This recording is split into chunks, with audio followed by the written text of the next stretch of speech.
You cannot envision, okay, we've created this problem. How are we going to fix it, guys? Oh, I don't know. Well, let me see. We change that around or change that. You're still working in the same world. You need you have a problem with the software? Call a poet. Think outside the box. So let's face it. We're great when we're together. When we're together and we're working together, we're a team, we're a community. And the other nice thing is we get to reproduce, and that's fun, you know. And if we didn't, then we'd be in trouble. So that's actually what we like to do.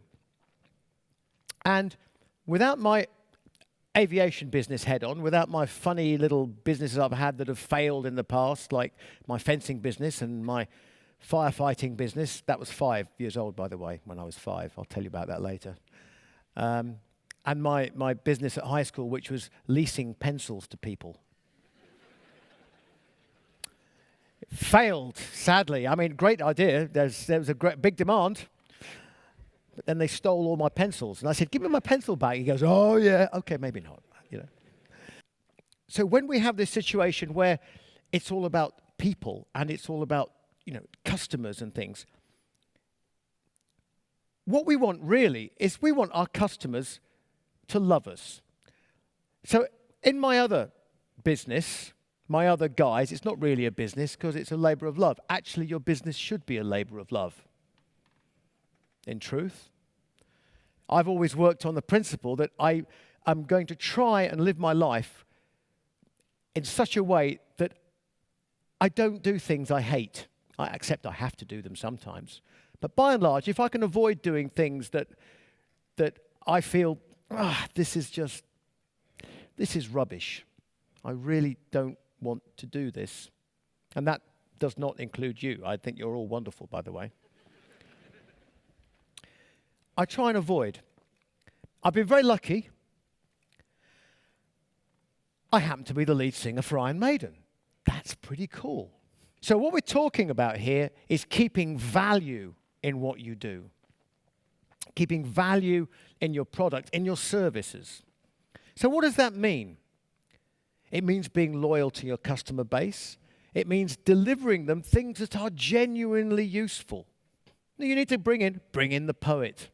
Bring in somebody else. Bring in a mathematician to criticize your poetry. Bring in a physicist to talk about the universe if you want to write poetry.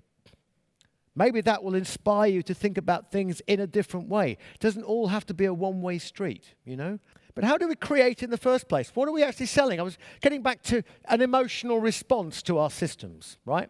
An emotional response to our systems. When you sell a piece of software, when you buy a car, when you buy a Swiss cheese, whatever it is in life you buy, you think you're buying really a Swiss cheese? Well, yes, you bought a Swiss cheese, but the proof is in the eating. You eat the Swiss cheese, tastes pretty damn good. I feel really good about eating that Swiss cheese. That is the reward. The reward is what you feel when you have bought it. You are using it. You think, I've got a new car. Look at the fuel economy. No, I've got my new car. I feel great in my new car.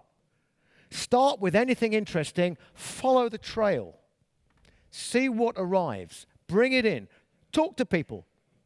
An open agenda. Daydream. Brainstorm. What if? What if? Wow, we could do this, we could do that. Amazing things can happen if you listen to your heart and you listen to the hearts of other people and use them to create your products and use them to interact with human beings. And never forget, it's interaction that's why we do it. It's why we create things. It's why we sell things to people. My business, my other business, the music business, right, has gone through hard times. The digital revolution. Bang. What revolution? People still love music? What's changed? All that's changed is that the music now is free and the t-shirt costs you $100.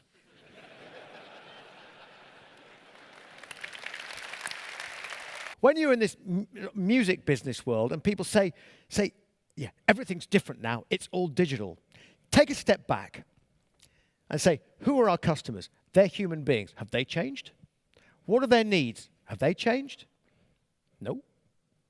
What do they want? They want to be entertained. Has that changed? No. So the only thing that's changed then is how we deliver the bits that entertain them. Is that a problem? Well, no, not really. The problem is when you deliver them rubbish. And if we can all remember that we're all about making human beings feel better, then we can spend the rest of our lives actually being better people ourselves and doing wonderful things and trying to make other people feel better. And I think that's a wonderful note to end on. And thank you very much for your attention.